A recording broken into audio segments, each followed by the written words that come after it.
I look about how I feel. Exhausted. Oh my God, this family. No, Need my phone. I'm doing a video. I've just told you. I just told you. I need my phone. I can't get away from them. Everywhere I turn, they're back. Hi, Rebecca.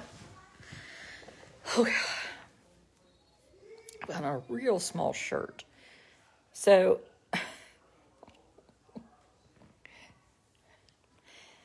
a shirt that how's the second day of the diet?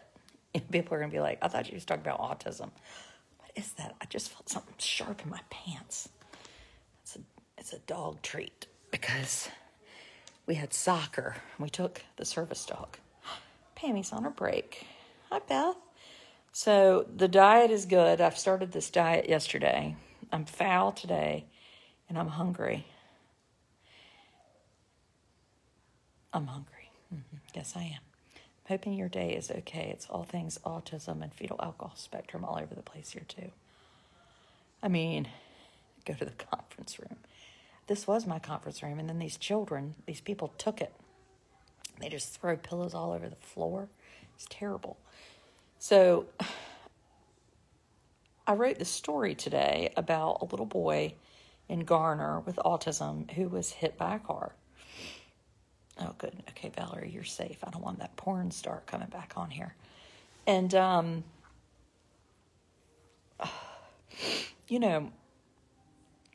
before I'm sharp in my pants. Before I had Amos, I thought I was like a really cool family of FJ here. Oh, Sherry. I just thought, I was like this amazing mom, like I really had it together and had these kids and they were good. They didn't dump stuff out. They didn't run. I know. I found this necklace when I was cleaning out my kitchen and somebody was like, what does it mean? I was like, I don't know. I think it was my daughter's when she was 5, but I put it on. Oh, tornadoes. So, Daddy Cody. wants me to pour this in my eye to get the thing out, but I don't know if I want to. Okay, well, I'm again. Look, can you use I it? know people think I don't have a life, but I'm doing a work video. Is it for... No, but I don't know if, Honey, Daddy is perfectly competent. No, he went he's to not. law It's school. expired. He's not... I told you to put water in your eye. Yeah, and then he gave me this drop thing to put in Is my my eye. eye twitching? Called Okay. Blink. Okay, I don't know what Daddy's got, but I just would use my best judgment. If it feels bad idea to you, then don't do what Dad Yeah, says. I know, because it says contacts, Okay. and I don't Sissy, have contacts. shush.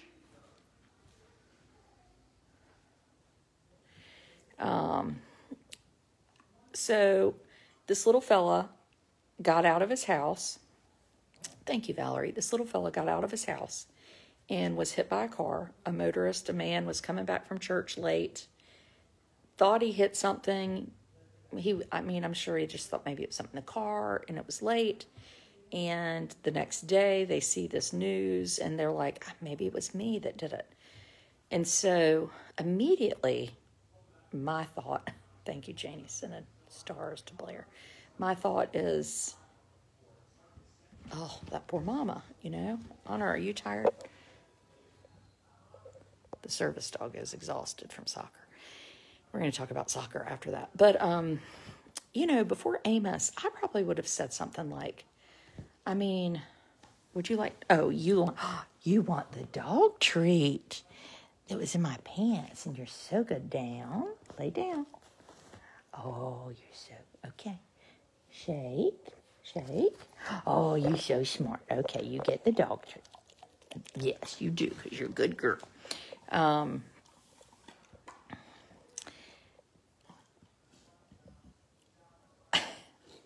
like almost speechless. And I think because, I don't even remember what I was saying. My brain is done. Yeah, you feel terrible for the driver.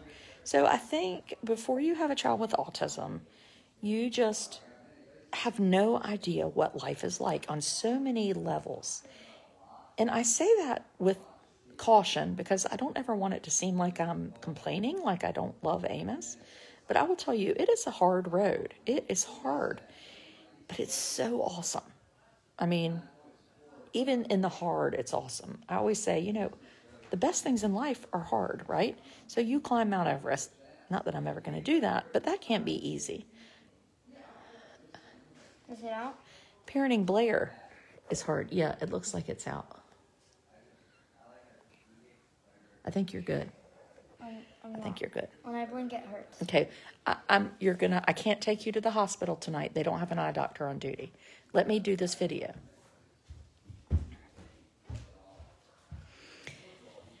We can do hard things, and hard things are good things. Yes, Cody, I did know that. Drowning. So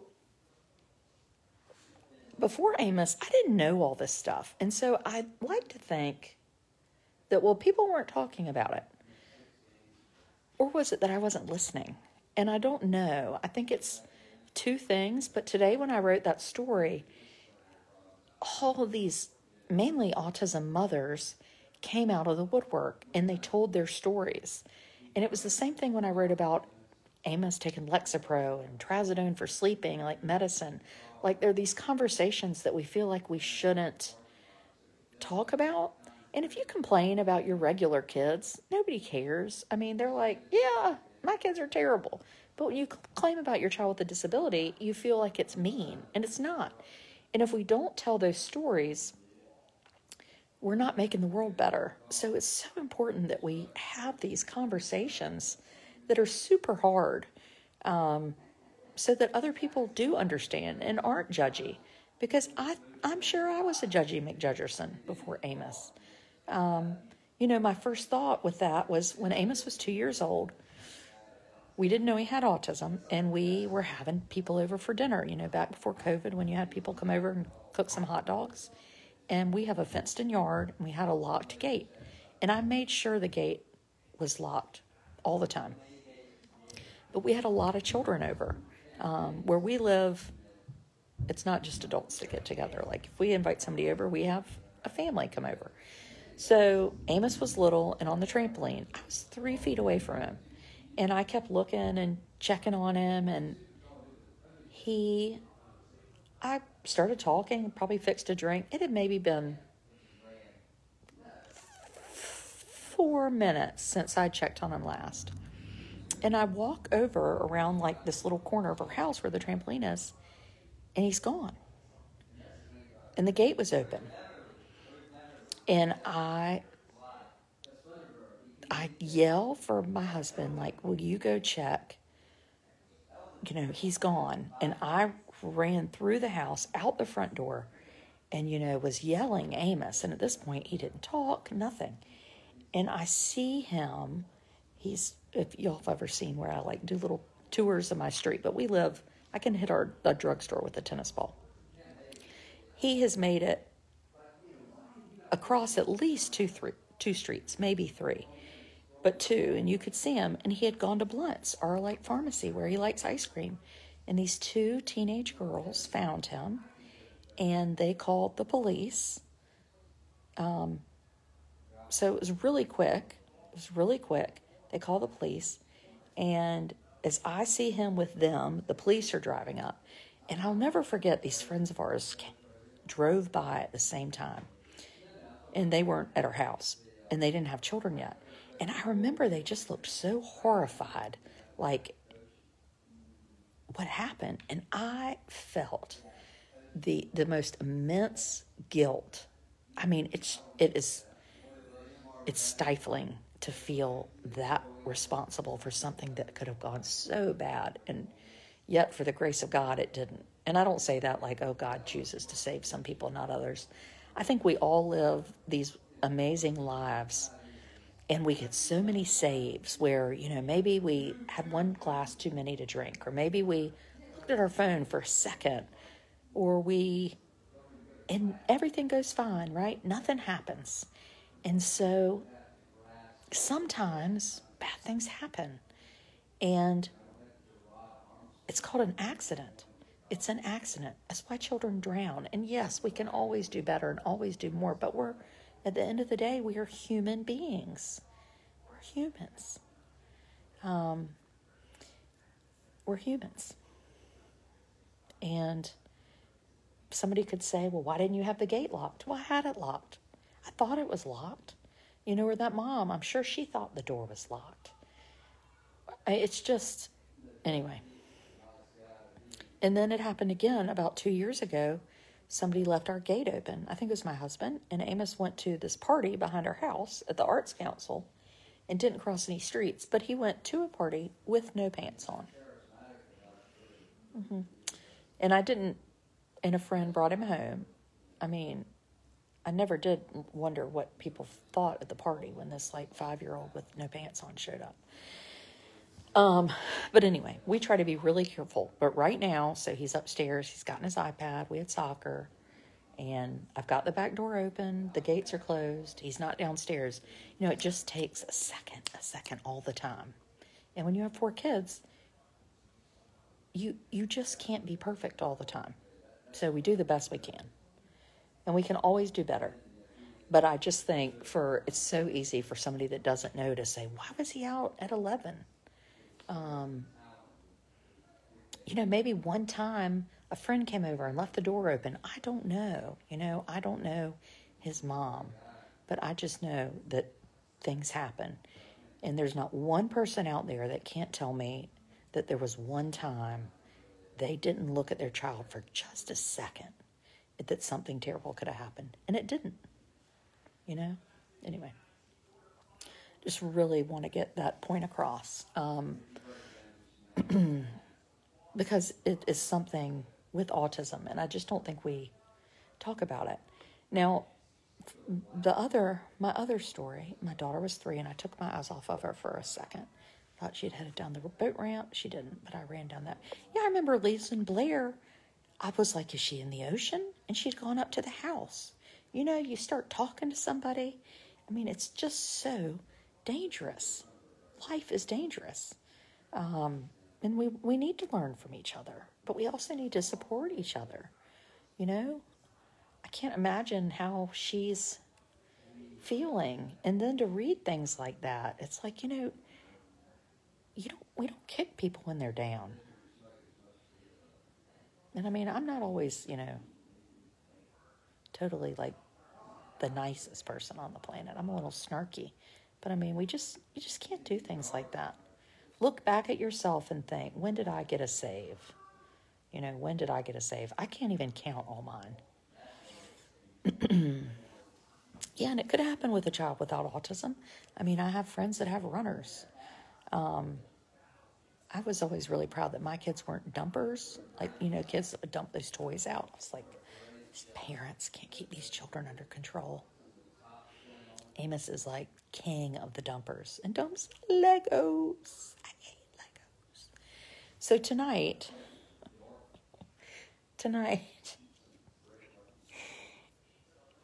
autism parents are brave. And I'm going to tell you why. And I'm not saying this to toot my own horn at all. So I'm running late all the time. And I was like, oh my God, got to get to soccer. My nanny had Amos. I'm going to meet her there. She's going to stay. I'm going to be there. Taking Honor, his service dog. We're going to try to see how we do this. I mean, this is like a full-on team effort. And then Blair, who said all you did was yell at me the whole time. I really did not. So we're getting ready, and I'm like, I need a shirt. So I grabbed this blue shirt I have on. Well, this shirt fit 30 pounds ago. I'm putting it on at the stoplight, and I see someone that I really admire that has never put a shirt on in a car in her life.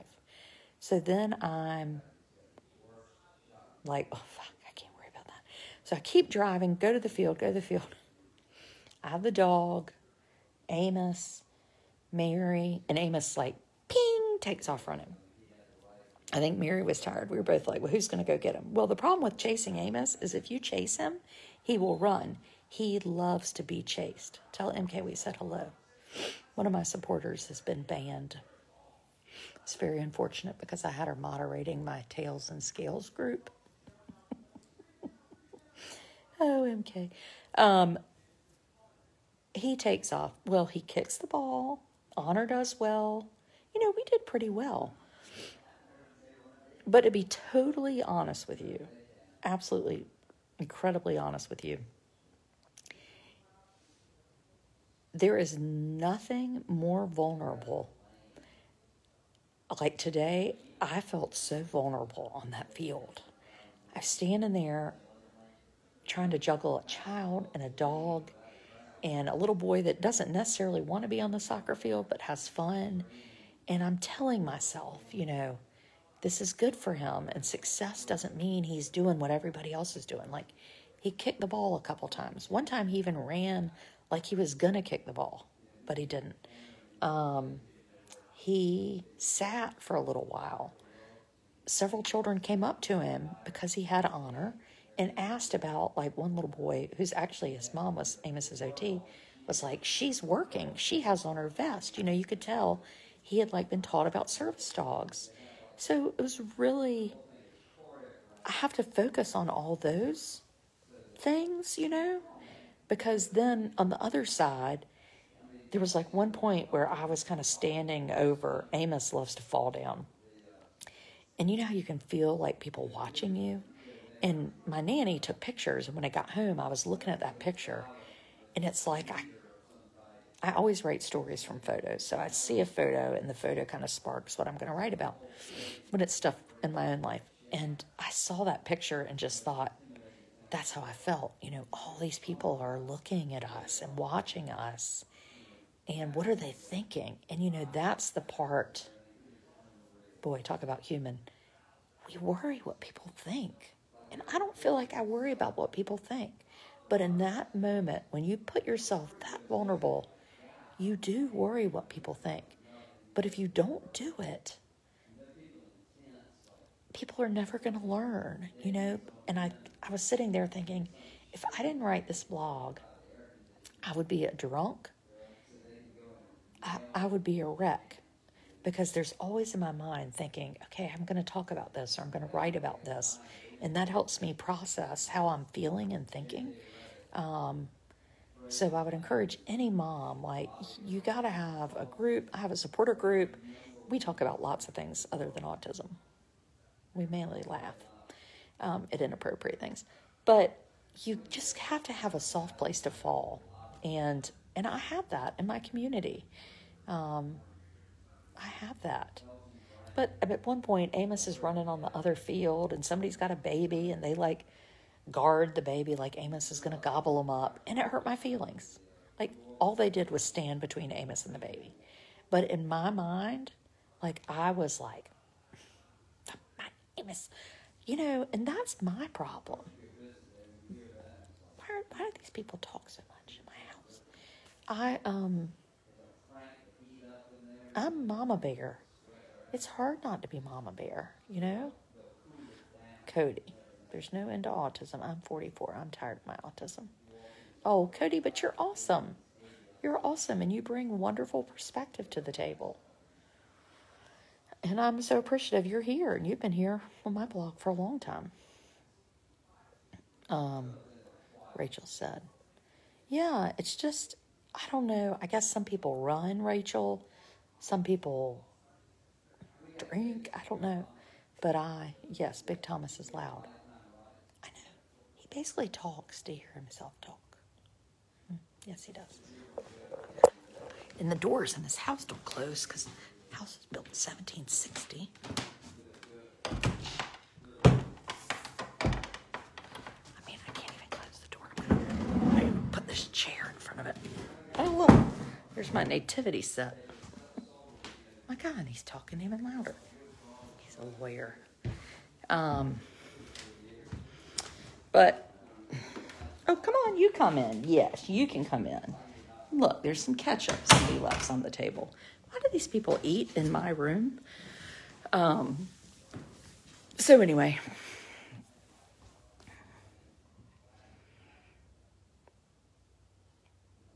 I don't really have much more. I was once told at a community pool, good luck with your son. And I will tell you, because I was like, writing all these ideas down, like to the autism mother who's like, we're not playing soccer.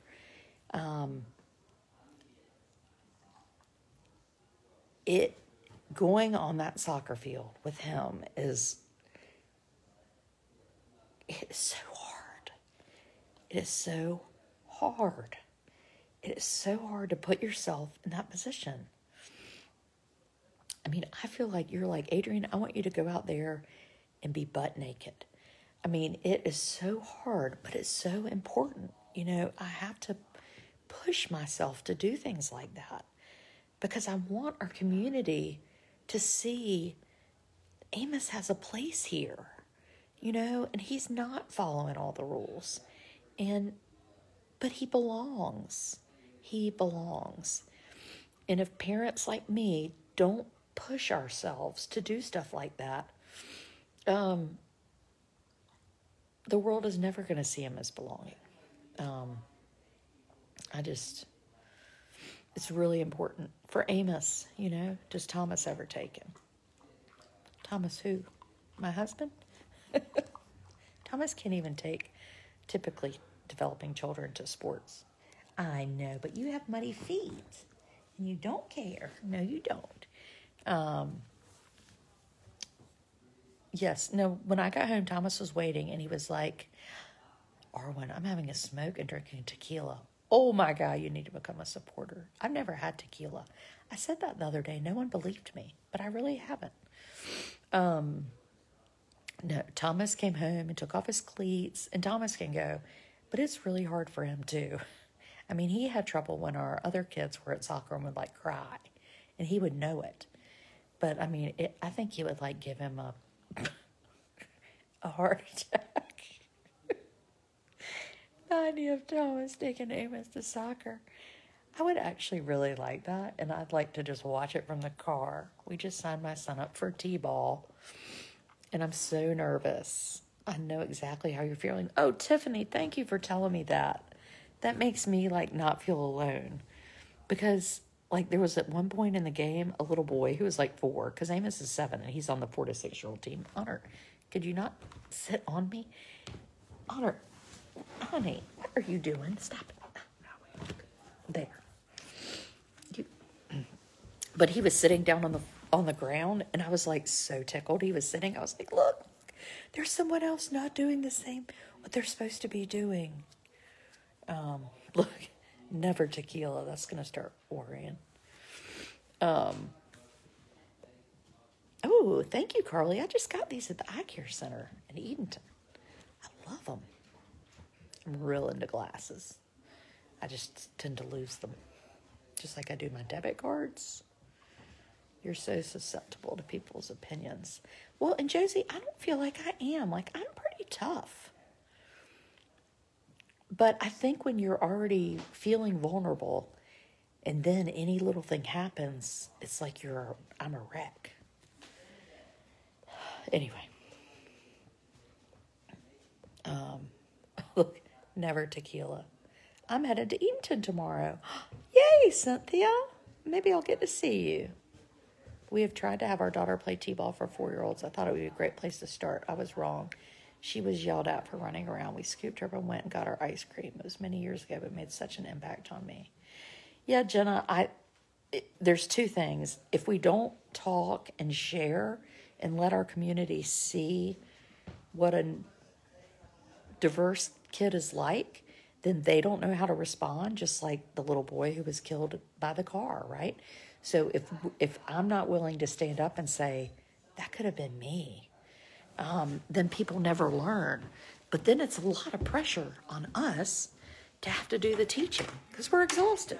We have way too many things on our plate, you know? And I also think communities are not naturally inclusive. And so it takes a lot of work and time and effort. And how many people have that much time and effort? You know, it's me calling the rec department, who I know, you know, we go to lunch and saying, can Amos play on the younger team? Who would be a good coach for him? And then, you know, the other parents have to get used to it. It's work. And, you know, I could show you one picture of him running and playing and saying, we love soccer. And then you would be left thinking, well, I wish my community was nice like that. But I've hopefully really worked to try to make a nice community. And I think that sharing, like Jenna, I think you sharing that story, that's the kind of stuff that communities need to hear, because they need to say, you're right. What can I do better? What could I have done better? All those years I was in restaurants and kids were, doing whatever. And I was like, oh, that child's so bad. And now, ain't nothing phases me. Nothing. Nothing. Testing for autism. The mother was furious. Oh. Yeah, a lot of people have trouble, that wasn't hard. Well, it was. It was hard to hear it. I didn't have trouble sharing it with other people. Just for me, I guess I'd already learned through writing that if I held on to things that scared me, they weighed me down. And I just couldn't drown in those things. So when I just say it and put it out there, then I can laugh. I can already laugh about tonight. It's pretty funny. And if anything, you walk off that field, and I bet anybody is like, well, you know what? Adrienne ain't a quitter. So when I think they're judging me, I like to think they're saying, you know what? This is what you do. You get your ass out there, and you do it. And you laugh, because life is funny. It is funny. It's terrible and hard, and it's funny. My son, Janet said, used to throw himself on the ground every time the other team scored. His coach would pick him up by one leg and one arm and carry him off to the side of the field. Oh, Janet.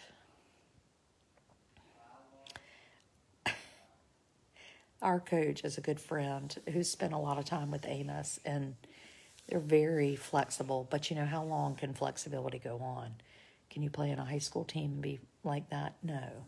So I think my inclination is to do as much as I can now, because at some point, I don't know if we'll be able to. Where we live, we don't have Miracle League or any special needs sports things.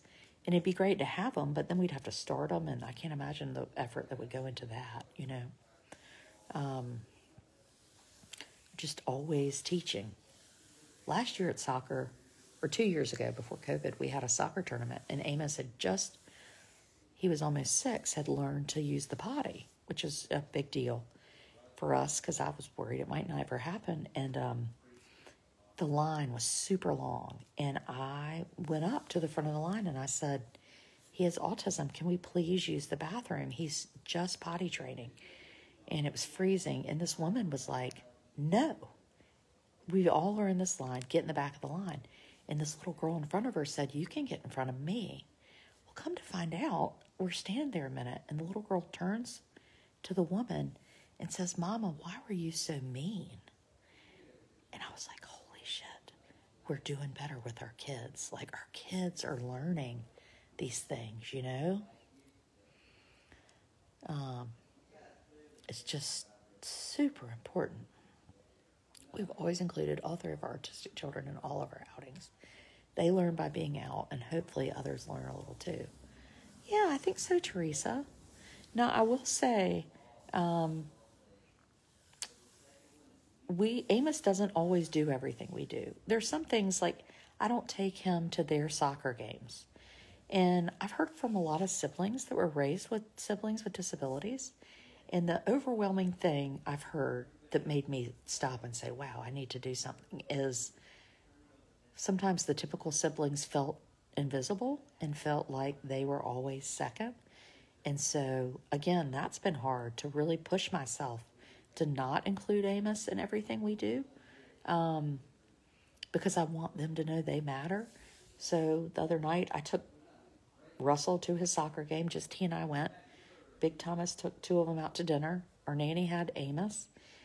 And it's always this juggle of giving everybody enough time, And I want to watch a soccer game. If I know if I take Amos to something, we might have to bail, and that would be disappointing. But then there are other things that we do for him, like we're going to Legoland. Lord help me. We haven't told him because he'll drive us crazy. And my other kids are going and excited, but they know, this is for Amos. So if Amos has a meltdown, that's okay. This is his trip. Anyway,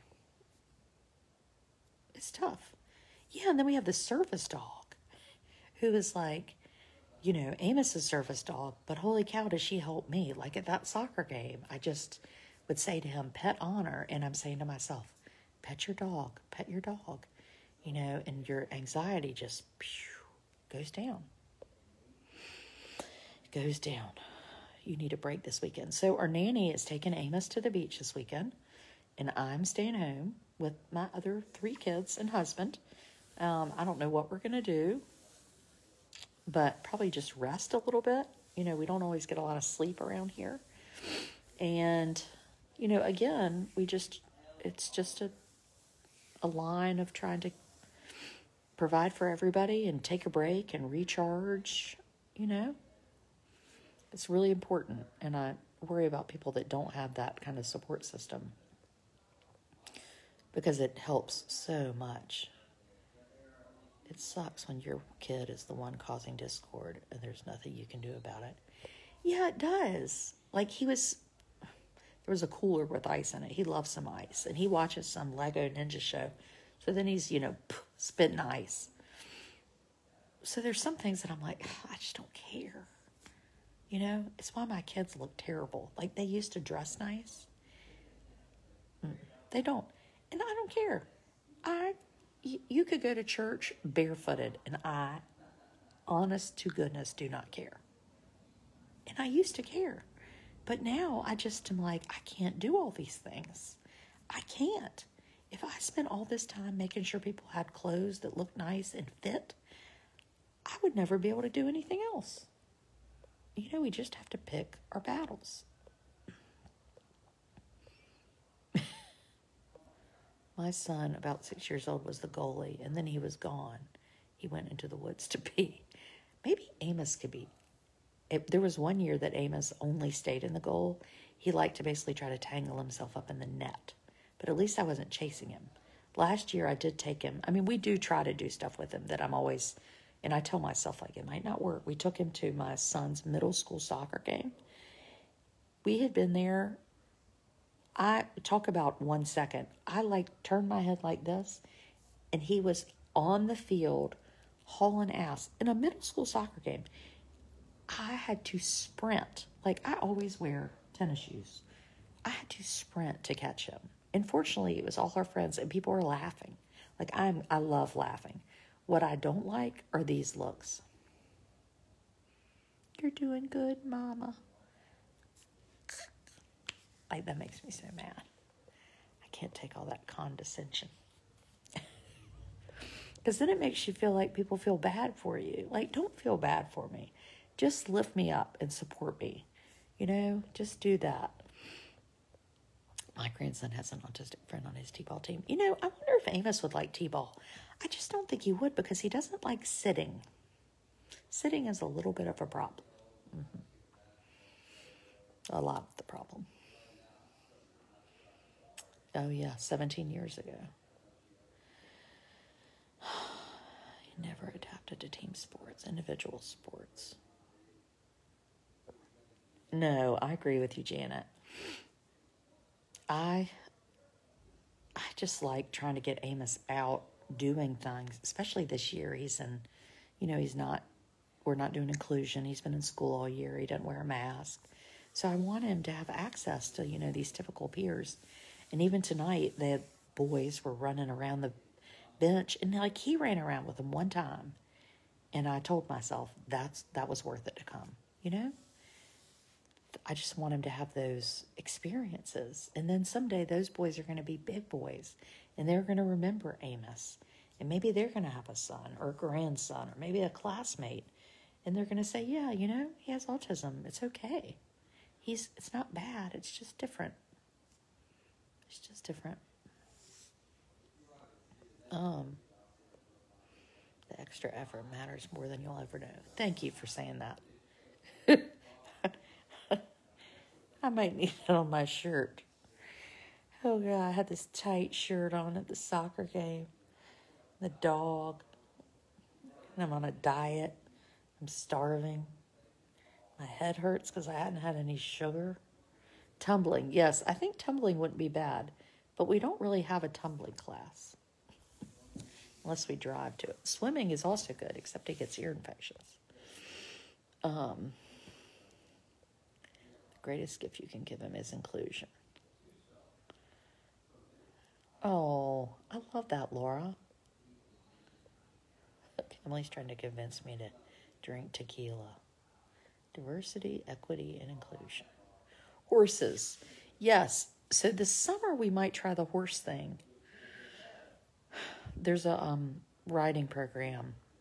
But then I thought, in the summer, horses? Kind of hot. All I remember about horseback riding is there were flies. Bye, Cody.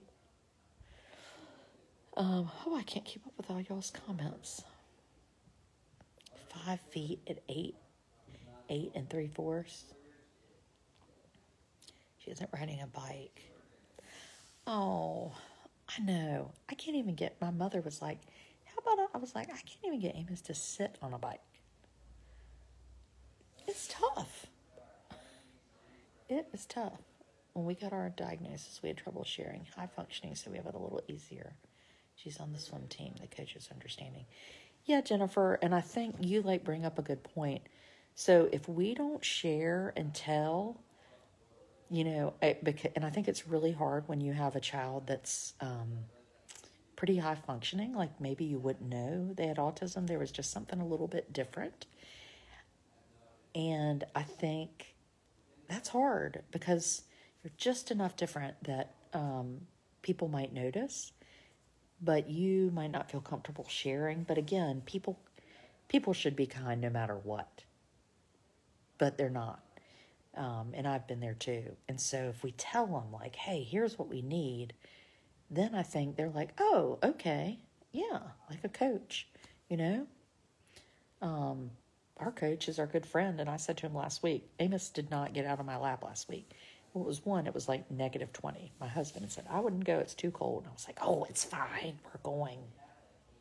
I came home and was like, you were right. I'm just going to have him give it to you. You were right.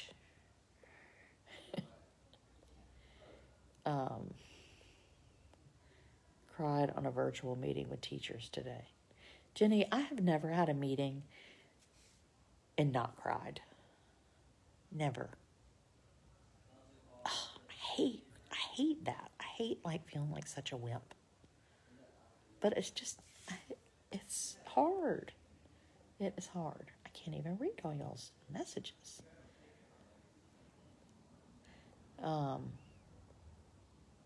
My life. Triplets on the spectrum. Julie, I think you need to be doing all things autism.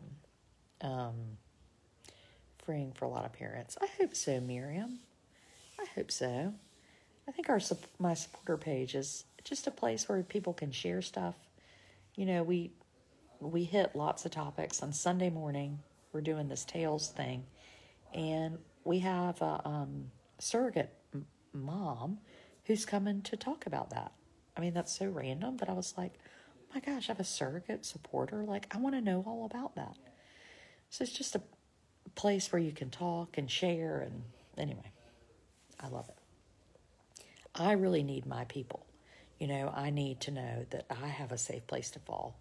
And my blog has been that, particularly my smaller group, because I know people are watching and listening and they care, or Mr. Brown. Today I got a phone call from CBS about Mr. Brown. A big phone call. Mm-hmm. Yep. A person with their own TV show might come down to Edenton and do a little filming. Mm-hmm. Supporters, we'll be talking about that. It's very exciting. Tomorrow morning over coffee. 9 a.m. People go to school. Best thing ever. I know there are a lot of y'all out there whose kids aren't at school, and I'm sorry. But mine are. And I'm thankful. Yes, I am. Especially when I'm not drinking coffee with 10 creams and 20 sugars. I have my limits. Laura, you're going to wait to hear in the morning. Church with Adrian is the highlight of my weekend. We shouldn't call it church. I'm no priest. But we do we do talk about really cool things. Oh, golly. Okay, I got to go get Amos to bed. It's late.